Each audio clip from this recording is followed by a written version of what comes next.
Բարև ձեզ հարազատներս, այսօր խոսելու եմ իմ հերթական անհաջողությունների մասին, բժշկության անհաջողություններից, որը տեղի ունեցավ անցած շաբաթվա մեջ, պետք է մեր խնդիրները արդեն ասել եմ քննարկենք, որ հասկանանք որտեղ ենք ու որտեղից պիտի ուր հասնենք։ Խնդիրը նրանում է, որ հերթապահության ժամանակ ստիպված եղանք կեսարյան հատում անել, միակ պատճառը դրան էր, որ կլինիկայում չկար էպիդուրալ անեստեզիա։ Այս դրա մասին եմ խոսելու, որ սա մեր բոլորիս խնդիրն է։ Երևի որ պատկերացնեք ինչ խնդիր է, երևի մի հետաքրքիր դեպք պատմեմ, ընկերուհիս ռուս ծանոթներից մեկը, աղջիկը Լոնդոնում է սովորում, նկար է ուղարկում մի գեղեցիկ տղայի հետ, մայրը շատ ուրախանում է, որ ինչ լավ ընկերություն կանեք, բան, ասում է, մամա, успокойся, он гей։ Մայրը ասում է, геев не бывает, это ты плохо стараешься։ Ինչի եմ համարում, որ սա իմ անհաջողությունն է, քանի որ 2 տարի արդեն Հայաստանում եմ։ Գինեկոլոգներով շրջապատված, բարձրակարգ մակարդակի էլ ասեմ, անեստեզիոլոգներով շրջապատված, էլի ահագին լավ որակի, իմ տեսածով լավ մասնագետ չեմ այդ հարցում, որ իմանամ կարողանամ դա ճիշտ գնահատել։ Ու մենք դեռ կլինիկաներ ունենք, որտեղ էպիդուրալ անեստեզիա չկա, ու սա ոչ մեկ չի գալու դրսից անի, սա մենք պիտի կազմակերպենք։ Կլինիկաներում պիտի կազմակերպենք, որ էպիդուրալ անեստեզիան անպայման լինի։ Դրանից հետևանք պատմելու եմ, որ կեսարյան հատում եղավ մի առողջ կնոջ մոտ, որ կարելի էր խուսափել դրանից։ Հիշեցնեմ, որ ես մանկաբարձ գինեկոլոգ եմ, բժշկական գիտությունների թեկնածու, 21 տարի աշխատել եմ Մոսկվայի առաջատար կլինիկաներում, արդեն 2 տարի ինչ աշխատում եմ մեր երկրում։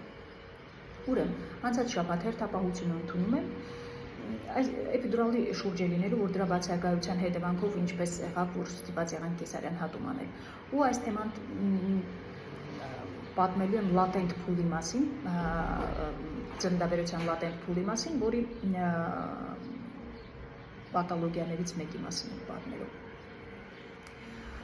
Մի քիչ ծննդաբերությունից երևի հիշեցնեմ, չնայած ծննդաբերության բոլոր փուլերի մասին առանձին տեսահոլովակներ ունեն, ուրեմն ծննդաբերությունը ունի 3 շրջան, առաջին, երկրորդ և երրորդ։ Առաջին շրջանում ինչ է տեղի ունենում, հիշում ենք, որ արգանդը ունի վզիկ, արգանդի վզիկը, որը փակված է 9 ամիս հղիության ժամանակ, երբ որ գալիս է ծննդաբերական գործունեությունը սկսվում է, արգանդը սկսում է կանոնավոր կծկվել, արգանդի վզիկը, որը 4 սանտիմետր է, մոտավորապես սկսում է քիչ-քիչ հարթվել, բացվել, բացվում է մինչև 10 սանտիմետր, որից հետո երեխան պետք է արտամաղվի։ Այդ առաջի շրջանը, երբ որ արգանդի կծկանքների հետևանքով արգանդի վզիկը բացվում է, սա կոչվում է առաջի շրջան ծննդաբերության։ Երկրորդ շրջանը երեխայի արտամաղվելն է,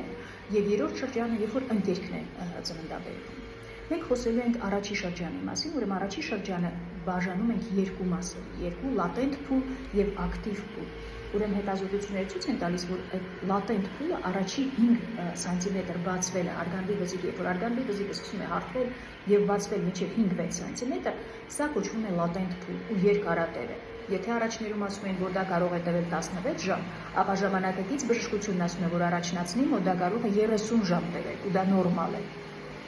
Իսկ ակտիվ փուլը արդեն դրա համար կոչվում է ակտիվ, որտեղ 5 սանտիմետրից մինչև 10 սանտիմետր արգանդի վզիկը ահագին արագ է բացվում համեմատաբար լատենտ փուլի հետ։ Ու ես խոսելու եմ լատենտ փուլի խնդրի մասին, որը կոչվում է երկարատև լատենտ փուլ։ Առաջներում դա ասում էին պաթոլոգիկ պրելիմինար շրջան, որը հիմա այդ տերմինը հանել են, ուղղակի կոչվում է երկարատև լատենտ փուլ։ Ինչ է դա նշանակում։ Երբ որ կին ունի գծկանքներ, ու այդ գծկանքների հետևանքով շատ դանդաղ արգանդի վզիկը բացվում է։ Այդ գծկանքները, լատենտ փուլի գծկանքներն ու նախա կեղծ գծկանքներ, երբ որ ծննդաբերությունից առաջ կինը սկսում է ունենալ կեղծ գծկանքներ, իրարից տարբերելը անհնար է կնոջ զգացմունքներով, կնոջ պատմածով, միակ տարբերությունը դա որ լատենտ փուլում այդ գծկանքների հետևանքով արգանդի վզիկը սկսում է փոփոխվել։ Միայն դրանից հասկանում ենք, որ կինը ծննդաբերական գործունեության մեջ է, այլ ոչ թե կեղծ գծկանքներ ունի։ Ուրեմն, ընդունում եմ հերթապահությունը ու հանձնում են, որ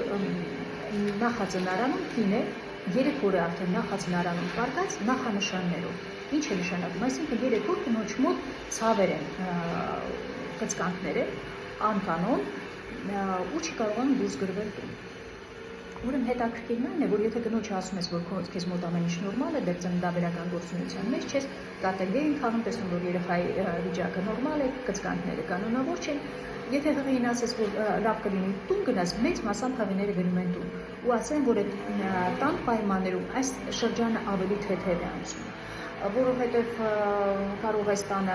տաք դուշ ընդունել, մասաժ անել, տաքություն դնել այդ մեջքի հատվածում, երբ ավելի թեթև հարազատներով շրջապատված, հետազոտություններ ցույց են տալիս, որ այդ շրջանը ավելի թեթև կարող է անցնել։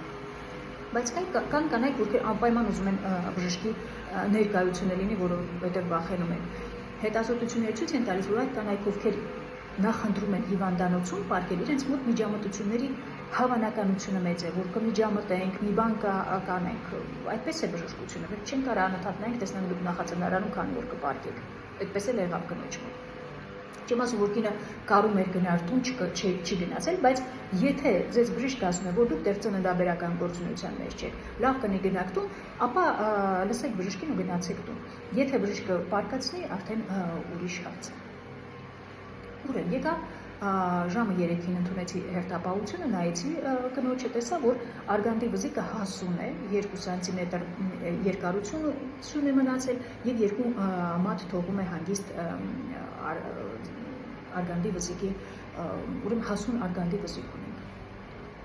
Ցավերը շարունակվում են կնոջ մոտ, 3 ժամ հետո նորից նայեցի։ 3 ժամ հետո նորից նայեցի, քանի որ կատեգորիա արեցին, որ տեսա պտղի մոտ սրտի զարկերը արագացել են 170-180 է, նորմալ հիշում ենք, որ պտղի զարկերը 110-ից 160 պիտի լինեն։ Նորից նայեցի ու արդեն պետք է որոշում ընդունեի, որ ինչ անենք։ Հղիության ժամկետը 37 շաբաթական 5 օր է կանել։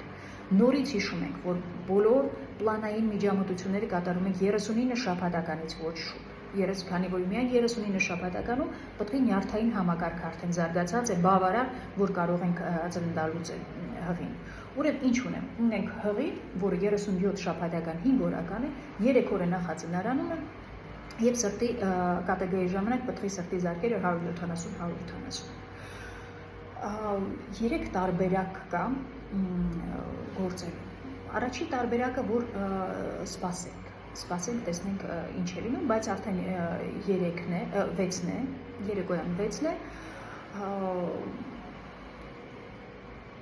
մի տարբերակն է, որ սպասենք, կինը արդեն հյուծված, 3 օրը պարկած, ցավերի մեջ,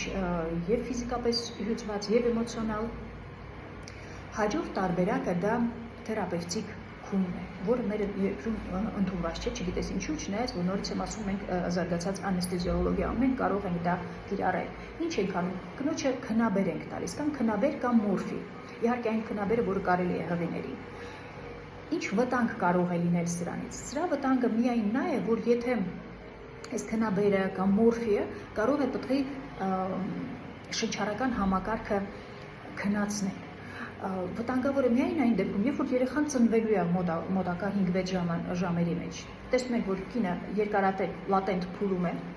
երկարացված լատենտ փուլում, ու ոչ մի ձև չի կարող 5-6 ժամ հետո ծննդաբերի, դրա համար շատ արդի կլիներ այդ կնոջը նշանակեինք թերապևտիկ քուն։ Ես ընտրում եմ 3-րդ տարբերակը, խթանում եմ ծննդաբերական գործունեությունը, այսինքն կատարում եմ ամնիոտոմիա, բացում եմ պտղապարկը, առաջինը որ տեսնամ պտղաջրերը ինչ վիճակում են, քանի որ պտուղը տախիկարդիա ունի, տեսնում եմ բաց պտղաջրեր, բաց թափանցիկ նորմալ պտղաջրեր, 2 ժամ սպասում եմ, տեսնամ տախիկարդիան ինչ է լինում, տախիկարդիան նորմալանում է եւ ես սկսում եմ օքսիտոցին, այսինքն խթանում եմ ծննդաբերական գործունեությունը։ Սա տարբերակներից մեկն է, այսինքն երկարացված լատենտ փուլը ինչով է վատ, որ կինը հյուծվում է։ Երկարատև արդեն 3 օրը նախանշաններով նախածնարանում պարկած է, հյուծվում է։ 3 տարբերակ ունենք։ Մեկը շարունակել հսկողությունը, երկրորդը թերապևտիկ քուն առաջարկել եւ երրորդը խթանել ծննդաբերական գործունեությունը, ինչը ես կատարում եմ։ Ուրեմն 2 ժամ հետո տեսնում ենք, որ չէ, սրտի բաբախը պտղի նորմալացել է եւ ես սկսում եմ օքսիտոցին։ Օքսիտոցինը սկսում ենք երեկոյան ժամը 9-ից, ես ինչքան հիշում եմ, մինչև գիշերվա 3-ը, այսինքն 6 ժամ օքսիտոցին ենք անում, 3 ժամը մեկ նայում եմ ու տեսնում եմ, որ արգանդի վզիկը ժամը 3-ին գիշերվա արդեն նոր սկսվում էր հարթվել։ Այսինքն օքսիտոցինը էֆեկտիվ էր։ բացվում է, արգանդի վզիկը հարթվում է, որ արդեն բացվի, արդեն հարթվել են համարյա ու 3 սանտիմետր, 4 սանտիմետր բացում։ Բայց կինը հյուծված, իհարկե օքսիտոցին 6 ժամ օքսիտոցին, արդեն 3-րդ նախածնարանում պարկած հյուծված, 6 ժամ էլ օքսիտոցին էր գծկանքների հետևանքով, որ ժամը 3-ին գիշերվա ասեց, որ դուղել է 6-7 ժամ ծննդաբերելու ես, իհարկե կինը ասեց ոչ կեսարյան հատում։ Զանգեցի բաժնի վարիչին ու կատարեցին կեսարյան հատում։ Շատ դժգոհ եմ իմ վարած ծննդաբերությունից,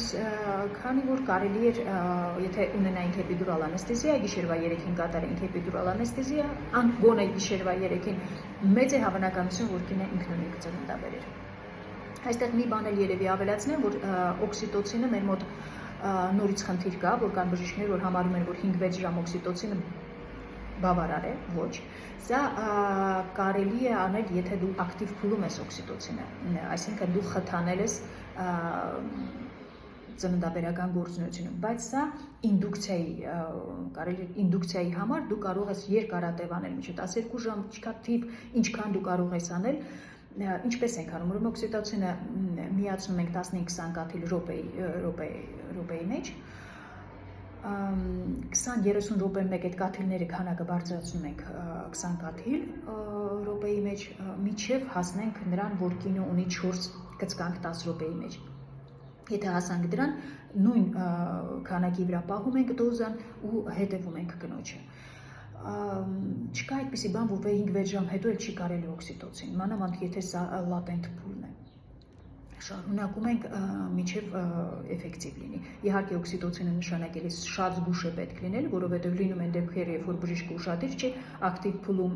երկարատև նշանակում է օքսիտոցին, ակտիվ փուլը ինչ է նշանակում, որ արդեն արգանդի վզիկը բացվել է, բայց պտուղը տեղ չունի իջնելու, փոքր է կոնքը կամ գլուխն է մեծ է կոնքի նկատմամբ։ Իհարկե, եթե իրան խթանես, կծկանքները ուժեղացնես, կարող է արգանդը պատռվել։ Այս դեպքերի ուղղակի զգոն լինենք, բայց ժամկետ չկա, որ 5-6 ժամ եւ օքսիտոցինը պիտի վերջացնենք, այդպիսի բան չկա։ Եթե էպիդուրալ անեստեզիա ունենայինք, մեծ է հավանականությունը, որ կինը ինքնուրույն կծննդաբերեր, ինչի համար է վտանգավոր կեսարյան հատումները, չենք կարողանում բացատրենք մեր բնակչությանը, որ դա սպի է արգանդի վրա, ինչ է նշանակում, որ կարող է հաջորդ հղիության ժամանակ պատռվել արգանդը։ Քիչ է հավանականությունը, որ կպատռվի, բայց կա այդպիսի հավանականություն։ Երկրորդ մեծ վտանգներից նա է, որ սպիի շրջանում, եթե հաջորդ հղիության ժամանակ ընկերքը տեղակայվեց, կարող է նույնպես առաջացնել արգանդի մեջ մտնել այդ ընկերքը։ Արգանդի ընկերքը պիտի կպնի միայն լորձաթաղանթին ու չգնա միջև մկանային շերտ, բայց եթե սպի է, այստեղում արդեն անատոմիան փոխված է, ընկերքը կարող է մտնել սպիի շրջան եւ չարտամղվել երրորդ շրջանում, առաջացնել արյունահոսություններ եւ այլն, բարձրացնել կնոջ հիվանդացությունն ու մահացությունը։ Այնպես որ պիտի աշխատենք հնարավորինս բնական ճանապարհով ծննդաբերությունները լինեն։ Իհարկե կան դեպքեր, երբ որ հնարավոր չէ, կատարում ենք կեսարյան հատում։ Այսքան այսօր մտածելու ահագին բան ունենք։ Մեծ հույսերով կհանդիպենք նորից բարի օր բոլորիդ։